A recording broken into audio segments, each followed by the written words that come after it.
Welcome to our channel. Today we how to uninstall D3.js chart code and revert UI visuals step by step clearly. First, open your project folder where the D3.js chart code is implemented. Locate the HTML file that contains the D3.js chart code. Open the HTML file in your preferred code editor. Scroll through the code to find the section where the D3.js library is imported. This is typically a line that looks like script src equals https://d3js.org/d3.vx.y.z.js/script. Delete this line to remove the D3.js library from your project. Next, search for the script tag where the D3.js chart code is written.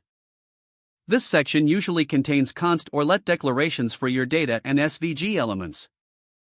Remove this entire block of code related to the D3.js implementation. Make sure to delete any additional functions that were defined for generating or updating the chart. Now, if your D3 chart was replacing any existing UI components, revert those components in your HTML. If you had a placeholder for the chart, you may want to restore the original content. After reverting the UI components, check any related CSS styles that may have been applied specifically for the chart. Remove or comment out those CSS styles to restore the original visual appearance. Next, if any JavaScript functions handle D3 interactions, find and remove those from your script files.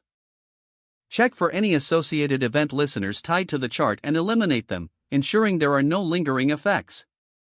Now, save your changes in the HTML file.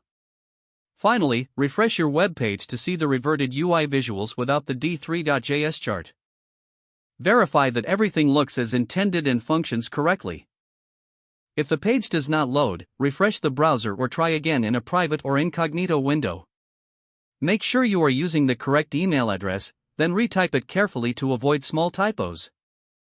If your password is not accepted, use the reset option and create a new strong password you can remember.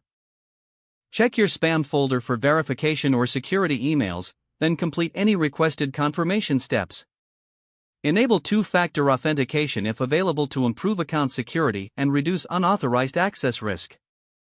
After signing in, review your profile details so your contact information and settings are accurate and current. If you see an error message, note it down and try again after restarting your device and internet connection. Log out when you finish, especially on shared devices, to keep your account and payment information secure. If the page does not load, refresh the browser or try again in a private or incognito window. Don't forget to like this video and subscribe to our channel for more step-by-step tech guides.